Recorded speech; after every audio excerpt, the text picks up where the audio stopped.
People are reading you before you even speak, and what they're seeing is making them not take you seriously. There's this guy in a meeting who has great ideas, really solid contributions. But when he talks, he's looking down at the table. His shoulders are slightly hunched forward. He touches his face while he's speaking. And when someone challenges what he said, he immediately shrinks back, laughs it off a little, breaks eye contact. His idea gets brought up again by someone else, and suddenly everyone loves it. Same idea, different delivery, and he sits there wondering why his version didn't land when theirs did. He knows what he's talking about. He worked hard on that proposal. Somehow, the room didn't receive it from him the way they received it from someone else. The difference isn't what was said, it's what was communicated without words. And those silent signals are drowning out everything coming out of your mouth. Your body is constantly broadcasting information about how you see yourself. And other people's brains are constantly receiving that broadcast and making judgments based on it. This isn't conscious on their part. They're not sitting there analyzing your posture and deciding you're weak. It's happening automatically beneath awareness. Their brain sees certain patterns and instantly it categorizes you in ways that affect how they respond to everything else you do. And the brutal truth is that weakness signals repel respect. Not because people are cruel, but because humans wired to notice status and competence.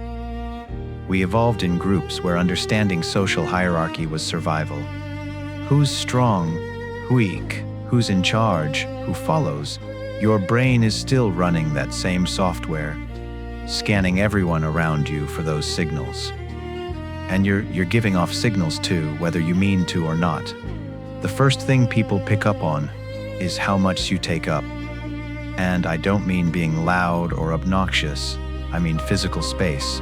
When you make yourself smaller than you need to be, when you hunch your shoulders in, cross your arms tight across your body, keep your elbows tucked, pull your legs together, angle your body away. All of that signals low status. It's like you're apologizing for existing, like you're trying not to be noticed or tap resources. Meanwhile, people who get taken seriously tend to have an open posture. Shoulders relaxed, arms that move freely or rest comfortably, legs at a natural width apart when standing. They're not sprawling or invading anyone else's space, but they're not collapsing inward either. They're just allowing themselves to occupy the space their body naturally fills. And that openness reads as confidence, as someone who believes they have a right to be there. This isn't about faking it or forcing yourself into uncomfortable positions. It's about noticing when you're making yourself small and asking why. Usually it's anxiety. You're uncomfortable, so you curl inward to protect yourself. But that protective stance is cast your discomfort to everyone else, which makes them uncomfortable around you, which makes you more uncomfortable. It's a loop.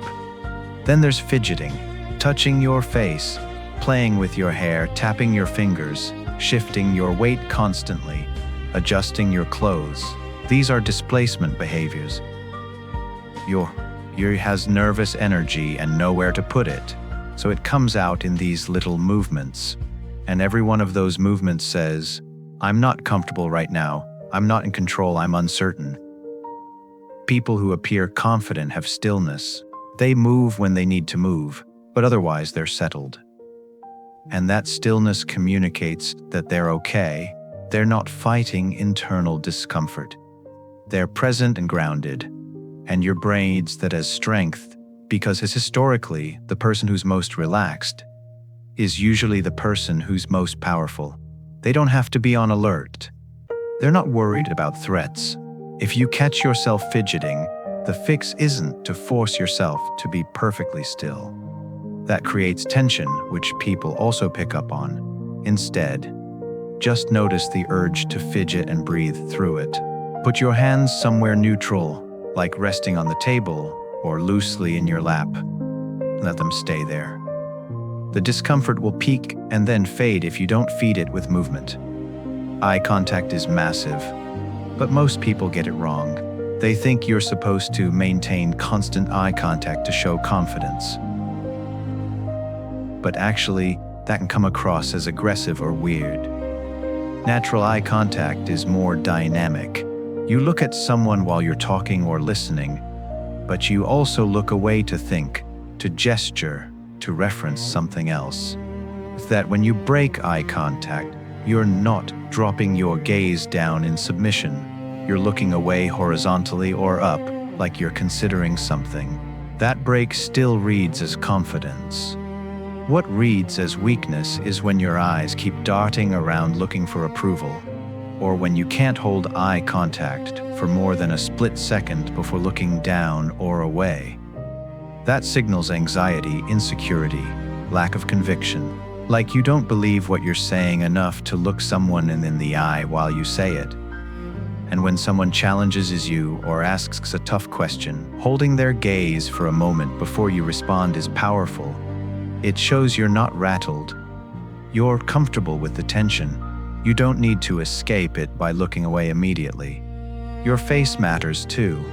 People who look weak often have a lot of tension in their face. Raised eyebrows, tight jaw, forced smile. Or they have this apologetic expression, like they're constantly bracing for disapproval, and facial expressions are incredibly contagious. When people see tension in your face, they feel tension. When they see uncertainty, they feel uncertain about you. A neutral, relaxed face reads as more confident than a smile in many contexts. You don't have to perform happiness or friendliness every second. You can just be present with a calm expression. Save the smile for when you're actually amused or want to create warmth. Don't use it as a shield against potential judgment. There's also this thing people do where they shrink when someone enters their space or when they're in a connotation. They take a step back, angle their body away, lower their head. It's automatic. Your brain sees potential conflict and wants to de-escalate by showing submission. But in professional or social contexts, that read as weakness costs you respect. You don't have to be aggressive or stand your ground in some dramatic way. Position, staying square to the person, keeping your head level, that communicates that you're not threatened.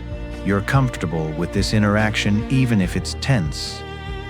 And that comfort in conflict, one of the strongest signals of confidence there is.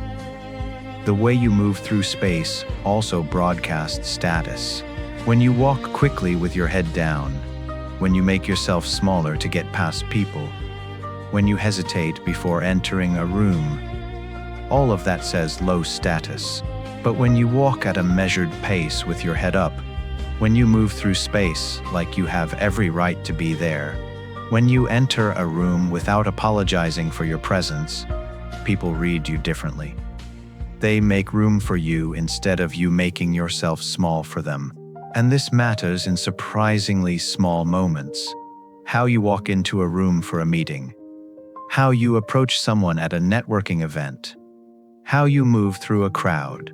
Your body language in those moments is setting the tone for every interaction that follows. Voice is technically not body language, but it's part of the same system. People who seem weak often speak too quietly, too quickly, with an upward inflection at the end of sentences like they're asking for approval even when they're making a statement. Their voice trails off at the end. They fill pauses with and like and you know. They laugh nervously after saying something serious, like they're trying to soften it. A voice that commands respect is louder. It needs to be. Not shouting, but projecting enough that people don't have to strain to hear you. It's slower, with pauses that aren't filled with filler words. The tone drops at the end of statements instead of rising. And there's no nervous laughter undercutting what was just said. What you said stands on its own. You can practice this alone. Say something out loud and notice if your voice trails off or rises at the end. Say it again with your voice dropping at the end. It'll feel weird at first if you're not used to it, but it sounds way more authoritative. Then there's how you respond to being interrupted or talked over. If you immediately stop talking and shrink back, that's giving away power.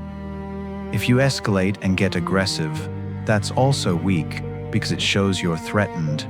But if you just keep ting at the same volume and pace, or if you pause, wait for them to finish, and then calmly continue where you left off without acknowledging the interruption as a big deal, that's strength. You're not fighting for the floor because you don't need to. You trust that you'll be heard. Another subtle one is how you use barriers. Holding something in front of body, like a laptop or crossed arms, creates a physical barrier between you and others. It's protective, but it also signals that you need protection, that you're not open, not comfortable, not confident enough to be exposed. People who appear confident tend to open body positions, no barriers. No barriers. Hands visible. Chest exposed in the sense that nothing is covering it. This is vulnerable, which is exactly why it reads as confident. You're not protecting yourself because you don't feel like you need to. All of these signals compound. Each one individually might not matter much, but when you're doing 5 or 6 of them at once, you're creating this overwhelming impression, uncertainty and weakness that overshadows everything you're actually saying or doing. And here's the thing that makes this hard. These patterns are usually unconscious. You're not choosing to hunch your shoulders or touch your face or avoid eye contact. Your body is doing it automatically in response to how you feel.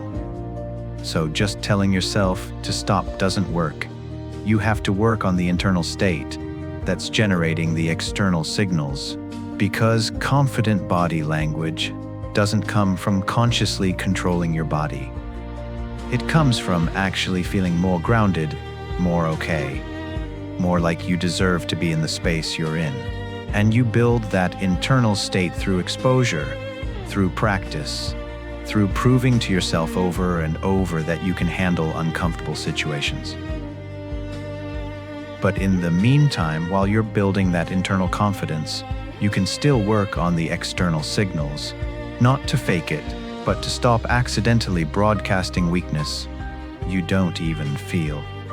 To bring your body language in alignment with your actual competence instead of your temporary anxiety. And the surprising thing is that this works both ways. When you change how you hold your body, it affects how you feel. Stand up straighter, and you'll feel a bit more capable. Slow down your speech, you'll feel more in control. Make your gestures bigger, and you'll feel more powerful. The body and mind are connected. What you do with one influences the other. Maybe the weakness people are seeing in you isn't who you are. Maybe it's just the gap between your actual self and what your nervous system is broadcasting. And closing that gap might not require becoming someone different, just letting who you already are show up more clearly in how you move through the world.